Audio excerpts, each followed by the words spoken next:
because we are small, we have 80 suites here. You know, everybody knows the cleaning staff, everybody knows the kitchen staff. We have people that have been here for 30, 32 years. You know, there's a lot of tenured staff here, and it makes a really big difference.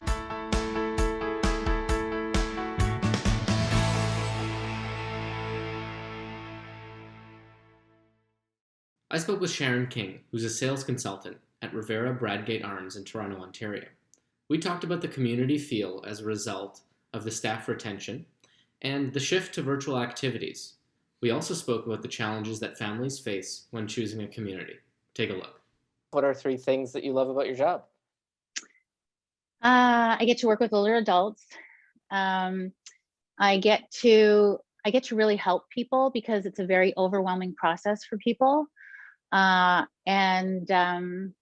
don't know, I get to work with a really great team that really care. So they're in this industry for a reason. It's not just because it's a job for them. What drew you to this field, to senior care? What drew you to that field, and then specifically to Bradgate Arms? Okay, so I kind of fell into this by accident as a navigator. One of my own parents was sick. So what happened is my mother-in-law actually was outside of her apartment building, and she was in her 90s, and she slipped and fell and hit her head on the concrete, went off to emergency in Toronto. And basically she was in the hallway for almost 24 hours talking back and forth to doctors. We were down there with her. The doctor, we kept waiting, come see us, come see us. He didn't come for more than 24 hours. And finally, when he did, he said, oh, Frances, you have a concussion and you have ovarian cancer and you have 3 months to live. So needless to say, we were shocked. Could have had better bedside manner. I don't live close to my mother-in-law, so I had to have her moved to closer to where I live right away, because we knew that unless there was somebody sort of hands-on to help her through the process, that she was going to fall through the cracks. So we had her moved closer to where I live, which was great. Basically what I did for the whole time was I was coordinating all of her appointments. I was her voice when she didn't have one. I was explaining different procedures to her and what her options were. And what it really did, though, more than anything, is it opened my eyes up to, if people don't have an advocate, older adults, it's so easy for them to fall through the cracks. And there's so many unnecessary deaths that actually happen as a part of the process. And so the really great outcome of it was that we were able to extend her life for more than 2 years than what the doctor had said. And I know that has to do with advocacy, because I caught several times when she was falling through the cracks, as well as, for me, as my friends and family, I was working full time when all this was going on, but then as my friends and family were seeing what I was doing, and we're all sort of in the same age group, they were asking me to help them with their parents. And then it really just got to a point where I was so busy that I just started doing it full time. So that's how I got into this. And then working in a retirement residence is something that I've always sort of had a piqued interest in. I thought, where can my skills be used best? So that's how I ended up here. Great. Yeah. And so you started working there 6 months ago, you said? Yeah.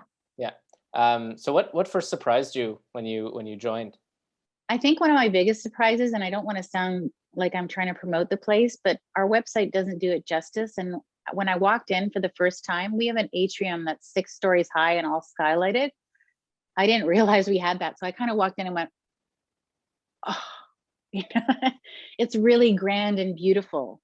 So that sort of shocked me, but still in a small kind of villagey environment. So I just didn't realize how much the heritage part of the building was going to have an impact on me, as far as the feel of the place and the beauty of it and things like that. So I think that kind of shocked me. Yeah. Nice. And what makes the residence unique from maybe other residences in Toronto? Well, we are a little bit different. We're more of a luxury retirement residence. There's not a lot of luxury retirement residences in Toronto that specifically have a heritage building as well. So this building's been around since 1910. And so that makes us a little bit different. The difference is also that we run like a hotel. So it's all the luxuries of a hotel. It's all inclusive. So people don't come to us every month and get their bill and go, why did I have to pay for that? Why did I have to pay for that? There's just one fee. It's super easy. And then they can just do whatever they need or get whatever they want. We have, 24-hour concierge. We have a valet service. We have a doorman. So it's all the typical things that you would find in a luxury hotel. So that's what makes us a little bit different. And I think one of the other things is we offer two things that are different. One is we offer something called behind door care. So in a traditional retirement resident model, you would go and say, for example, in independent living, and then as your needs increase, they would move you, say, to assisted living, which could be on another floor. And then as your needs increase, say it was memory related, then you would be moved to the memory floor if that facility actually had that service available. It's hard, I think, for older adults to have to be dealing with, moving. It's hard enough to actually get them here in the first place and have them feel safe and comfortable, but then to have them move as their needs increase, I think it's not a good experience for them. So what we do is behind door care. So with our 24-hour nursing and our support services that we have, we do something called cluster care. And so people will move into their suites, and basically they stay in their suites until they want to go. So they can stay, until their family wants them to go into long-term care, or they can stay here till end of life. And we would send the support to their suite as they need it, and it just increases as they need it. So that's something that's unique to us at the Bradgate, and people, our clients really appreciate that. If a family were to tour the residence, what is one thing that they would find surprising? I think they're surprised. They're frequently surprised about the fact that we're small and we're villagey and everybody knows everybody. And they always come out with this impression that retirement residences are institutional like. We're nothing like that. And because we are small, we have 80 suites here. Everybody knows the cleaning staff. Everybody knows the kitchen staff. We have people that have been here for 30, 32 years. There's a lot of tenured staff here. And it makes a really big difference. One of our front desk, our concierge person, Bert, he's been here for 32 years. And it's great when employees want to stay somewhere that long. Like, they just really love working here. So it also makes families feel a little bit safer as well, because we're seeing them on a daily basis throughout the day. If there's something off with one of our residents, and maybe the resident didn't want to say anything, or they didn't think much of it, then, our staff would come to us or to our care people and say, you know what, Mrs. Rutherford's not really doing great today. I think you should send somebody in there. And we've got that extra set of eyes on them. And we make sure that we call the family, and that, if there is an issue, that it gets addressed right away. It's just not left sort of hanging, so to speak. So we all kind of watch out for each other. And in your experience, what changes have you noticed in the industry in the last, 5 to 10 years? And how has this residence, from what you've seen so far, how has it adapted to those changes? What I've noticed is there's a huge volume of new ones that are opening. And I think that how have we adapted? I mean, we definitely are always listening to our residents and to our people that are interested in coming in here to find out what their needs are, if they changed, and how can we support that. But I think that because we're in such a niche market at the Bradgate, because we are a heritage building and because of our location and that sort of stuff, we're still, we have our ear to the ground and we're aware of what's happening out there. But that's why people come to us, is because we are a heritage building, because we are unique. So we just keep upping our customer service. That's what our intention is. And that's what we want to continue to do. We want to wow them. Right. And so you mentioned this community feel at the residence. What is the culture like within the staff at the residence? Well, as I mentioned, we have many people that have been here for, up to 30 years. So they like working here. And we're a small team that we work together, and we keep each other in good communication. So if there are any issues, then, it always gets communicated to the right person. And if our staff don't know who they're supposed to be asking that for, then it goes to our front desk, and our front desk filters them into other areas that they're supposed to be going. And the residents will come to us directly as well. So we try to go over and above what the expectation is. And I mean, our staff, they like working here, and they appreciate and they care for the residents that are here as well. Can you give me a sense of what the kind of lifestyle is like for residents, and what sort of activities are offered or programs, or what's kind of the day-to-day like, and what special programs are available? We have a great recreation and culture director right now who's outstanding. And one of the things that he's done is, since we are in times of COVID, he's been able to actually transition the majority of our culture and recreation programs to virtual. And so that's not something that's common at any other retirement residences. But what's really unique about it is so many of our residences where, and I'm going to say this jokingly, so please don't take me too seriously, you're going to have to work, you're going to have to take me out in a pine box before I'm going to start using a computer. So I'm quoting somebody, okay? So, and surprisingly enough, we have more than 90% participation in our programs, and they are all using online. So it's something that we've had to adapt during this period. It's working really well. Some of the great programs that we have are things like Armchair Traveler. So a lot of these things are done on like Zoom calls or video calls. So they can all see each other when they're doing the program. There's something that's, we're going to Ireland today, and then they show the different sceneries of Ireland, and they're all on this sort of traveling thing, and they talk about it, and there's questions that are being asked. So it's very engaging, and then people share their stories, which is really nice. I'll give an example. We have another program that we do called Music Appreciation. And so what they do is they'll take somebody who, is a great singer. For example, when I first started here, there was Frank Sinatra was the person that they were featuring when I went to go see. And it's funny because at that time we were allowed to congregate together as a group with social distancing. And so the director of recreation and culture, projects up on the giant screen Frank Sinatra in concert, and in different times in his life. So Frank Sinatra when he's young, Frank Sinatra when he's in his middle ages, Frank Sinatra when he's getting older. And it's funny because we watched all those different shows, and then we were having discussions as we were going through the different shows. And, some people are saying, well, I met Frank Sinatra, and then some people are saying that, I've seen him in concert, right? And then this other woman, it was just amazing. She goes, well, did you know that Frank Sinatra has a huge scar on his right cheek? And I'm like, what? Or I can't remember if she said it was the right or the left cheek, but anyways. And she goes, yes, I don't know if you've noticed, but all of his camera and work has been done. So you always see just one side of his face, because when he was born, he had to be pulled out with forceps. And so it made a mark on his cheek, right? And so those are just some of the kind of interesting facts, kind of odd facts that you learn when we have these sort of get-togethers, right? So that is fun. We have we have a big demand right now for online bridge, Scrabble, Jeopardy, Wheel of Fortune. But basically, our residents dictate what we want, like what they want to do. So as things open up, there'll be a lot more field trips. They could be to,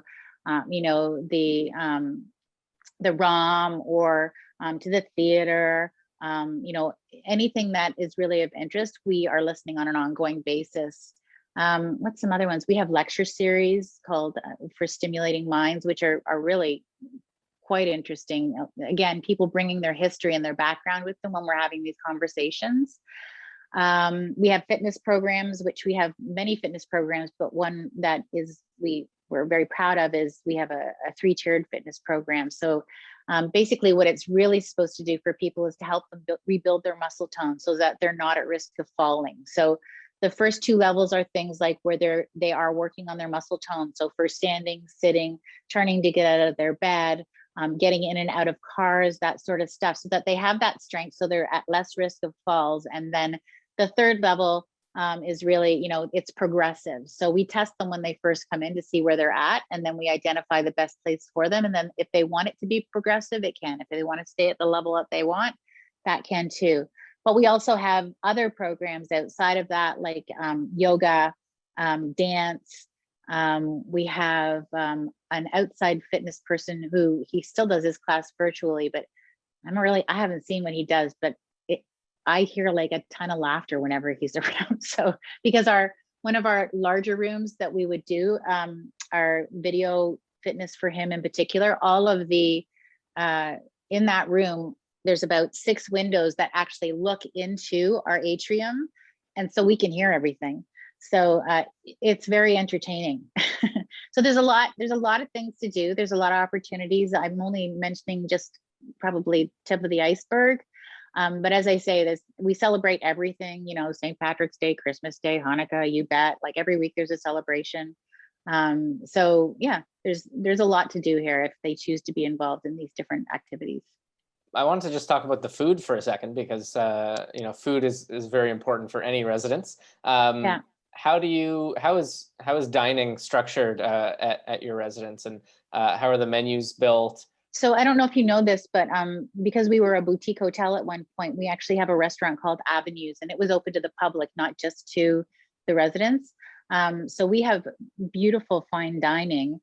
And how it works though is that our chef is a Red Seal chef, and he creates the menu in 6 to 8 week cycles. We have breakfast is tray service right now, but in normal times it would be 2 sittings in the morning, and our maitre d' would sit them, 2 sittings at lunchtime, 2 sittings at dinner.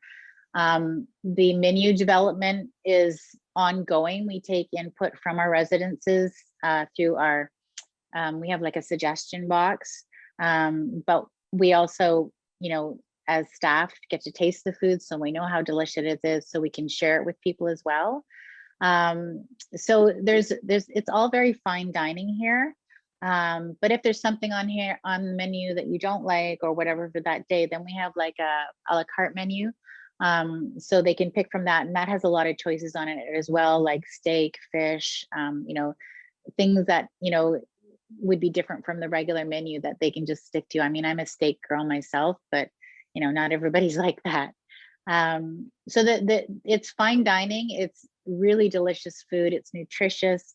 And there's a lot of options out there. And if there's something that's not on the menu, then they can always talk to our chef, because our chef will meet with them on their first day when they move in to talk about what their preferences are. We just had a suggestion today in our weekly meeting that the residents would like to be able to give the chef 1 recipe per month, and they wanted to have it made for the entire residence, and they want their picture taken with it. And we're like, sure, you know, and if it turns out that everybody likes it, it stays on the menu. If it turns out that it wasn't a big hit, then it's like, oh, let's go on to the next one. So yeah, that's a good idea. Yeah. And what's your favorite food item? Is it the steak? It's the steak. Nice. I like the steak. Nice. How do you approach families, like prospective families who disagree about making the move to Bradgate Arms, like families who are maybe hesitant, or the senior is maybe hesitant to move in? Do you kind of get involved in any of that, or do you try to step back and let the family kind of figure it out?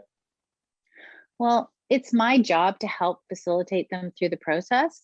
So, and a lot of people that are going through this process with their parents, they really don't know how to approach it with their parents. They don't understand why their parents are being resistant. You know, and so what I try to do is really get a good understanding of what's happening with the person. So the parent, you know, as far as why are they looking at the Bradgate? Why are they looking at a retirement residence at all? You know, is their preference to stay at home? I mean, I don't want to make them do anything that they don't want to do. So if they'd rather stay in their home and they're safe there, and I can help them set up services for them to stay in their home, then that's the best place for them. But if they are open to coming somewhere else because maybe they're feeling isolated and alone, maybe they're tired of cooking, maybe they want a safety net. So, you know, it is like living in a resort, but if something does happen, I'm covered and I'm not alone in my house, then, you know, then we're a good option. So I'm not really here to sort of twist their arm per se. It's a big change for an older adult to have to go through something like this. So I just try to, any opportunity I can, meet with them if I'm going through the kids. But sometimes it takes some strategy to do with them prior to in coaching, just to actually get to that stage with the kids. And once they get a little bit of guidance and coaching and talking about different ways that you can promote these conversations, and also the repetition of these conversations, and also how their lives are going to change, the kids, once this happens, then things come into alignment. So, but as I say, I mean, I'm not here to force anybody to come here. I don't think it's a good thing to force anybody to go into a retirement residence if that's not what they don't want to do. You're going to have a bad experience regardless. So I just try to work with them and see, does it work? Doesn't it work? If it's not the Bradgate, it's somewhere else. And if you want help finding that place, I work well with a lot of the other retirement residences in my area, and I'm happy to make recommendations if they don't provide the services or the support that they do want instead of myself. Mm-hmm. And if they do decide to join the community, how do you welcome into that? How do you welcome them into that community? I mean, we do a lot. I mean, we have a program called Welcome Home, Settle and Safe. That's a Revera product per se. And so when we do get somebody who's new in, what happens is I actually, interview, similar to what you're doing, the new resident that's coming in. I take their picture, and I explain the difference, what are some things about this person's background. I always like to write things about not what's happening in their lives now, but, who are they as a person? What was their life like, growing up? What kind of, exciting transitions did they make in their life, or what really tickles them, right? And then I create something like that with a picture, and then we post it up for all of our staff to be able to read that so that they can get to know the person a little bit better. And in addition to that, what we do is we set out with any retirement residence that you go into right now, there's a 14-day isolation that's mandatory. So with that program, we set up a 14-day calendar for them when they are in isolation. So that is encompassing, meeting the chef. I have tea with them at least a couple of times during those 2 weeks. It's meeting the executive director. It's meeting our director of administration. So each of the management staff gets met, as well as the director of recreation is going there to just get them started on letting them understand what the different programs are, when they happen, where do they get their information from? If they need things, what's the channel to do that? That sort of thing. So the first day is it's pretty busy for them. So we like to just make sure that we help them feel really well supported on the first day, and then we space it out so there's something every day. But it's their choice if they want to participate in it or not. But they're not alone. They're never alone. As well as we have something called the Bradgate Arms resident committee. So what they do is when a new resident comes in is they assign somebody to that person who might have common interests, and they'll be buddied up with them basically, to talk about what other things are going on and give them the real scoop about what's happening in here, right? And then also introducing them to the other residents. So, and in times when we can socialize as groups, we generally have like a get to know you cocktail party or something like that, which is, very common. So those are some of the things we do. We do a lot of things. We always try and find out from the family, like what's something super special that they like. And so I always try and find like a really unique gift for them when they come in here, just to sort of make them feel like they're more at home. Like one of our new residents who moved in, he loves birds. He used to live in the country. And so I was doing some reading on that, and I thought, oh yeah, I'll get him a bird feeder, right? We'll hang it off his balcony. And then I was reading some more, and they're like, yeah, but you can attract a lot more birds if you have a bird bath, right? So we got him a bird bath that hangs and a bird feeder, and he's like so happy. And it made him feel really welcome, right? So we want to make sure that they know that they are special, and that we appreciate them, and we want to make sure that they feel comfortable here. And they'll tell us if something's not going on. I mean, they're not shy. So we're there to listen, right? So how involved are you with communicating with the residents' families? Like if their needs change or if they need something, do you communicate with the families? Is that kind of ongoing? It's ongoing, and it's in various different ways. So for example, I am the person who usually brings them in, and I'm the person from the first contact until they actually move in. So they become very accustomed to me. So I'm talking to the kids, I'm talking to the older adult, depending on whether the older adult comes in on their own and I'm dealing with them alone, or if it's the older adult and their kids. It's a very tight coaching relationship, support each other. And I'm basically, they're here, like they just pick my brain, and then I try and make things as easy as possible for them.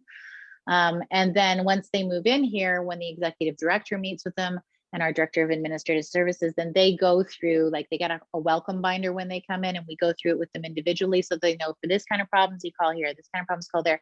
But also they have the choice of just phoning the concierge and saying, look, this isn't working, what do I do, right? So there's that. And then because we see them, because we are small and villagey, like, I just get pulled over on the side of the hallway, oh, Sharon, I'm having a problem with this, can you go and talk to Claudio about that? Or, I want to get into this, can you help me with that? And we just make sure that it happens. So we all kind of communicate on behalf of the residents, and there's multiple ways to do it. So and then, as well as, we have like our monthly newsletter, which comes from our director of recreation. We have ongoing communications through our executive director, and then of course individual family communications as need arises, as well as if their care needs change. We do reviews every 6 months to make sure that we're up to date, and if there's anything that needs to be adapted because they either need more or something's changed and they need less. Mhm. Is there a particular memory that you have of an interaction with a resident that has kind of stood out from your time there so far? Well, the bird feeder was pretty sweet because he was kind of like teary-eyed, so that was nice. I just think it's like older adults are afraid, and it's a tough time for them because it's like they're at a stage in their life where, they feel like their choice is being taken away. So more than anything, I want to make sure that they feel that they do have choice. But it's like kids going to high school. Like, you got to meet all these new kids, and you got to find new friends, and because all their friends at this stage in their life are passing away. So they're watching things dwindle.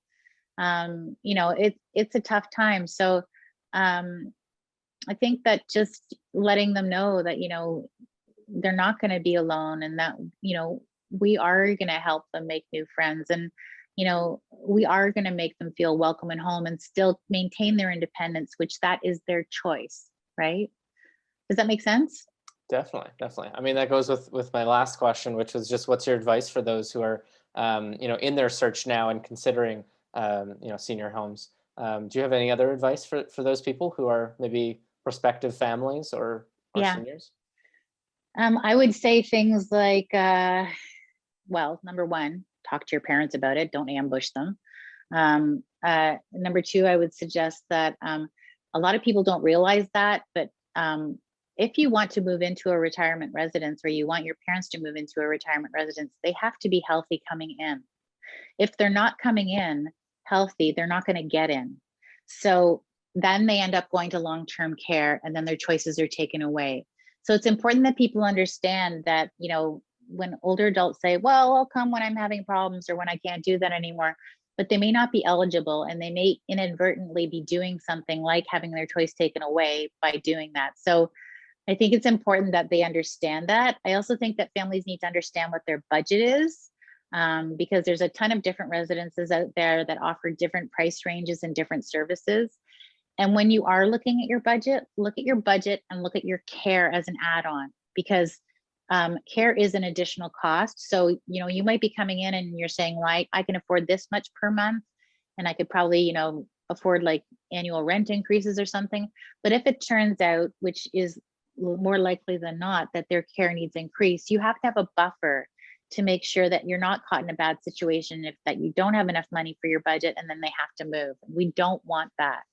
So those would be some of the things that I would suggest. And I would also suggest that people need to be kind to themselves when they go through this process, because it's a lot of information. So, just be kind to yourself.